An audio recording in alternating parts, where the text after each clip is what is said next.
Wanna know how to sign up or create an account in WordPress? Well, no worries. In this video, I'm going to show you an easy step-by-step guide on how to do it. It's super simple and via our browser, so let's get right into it.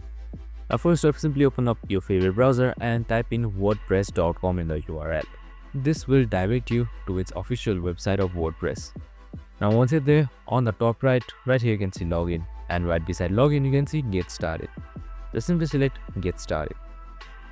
Now once you're here you can create your account. You can do it with various means: Google, Apple, GitHub or email. The choice is yours and the process is same as well.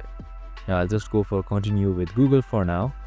And now once it loads, you can just simply select up your profile and sign in accordingly. And after that is done, you should be automatically logged into wordpress.com, where you can start working with the website. And that's it. I hope this video helped. If it did, make sure to like, subscribe and tune in with us for more of these videos. See you in the next one.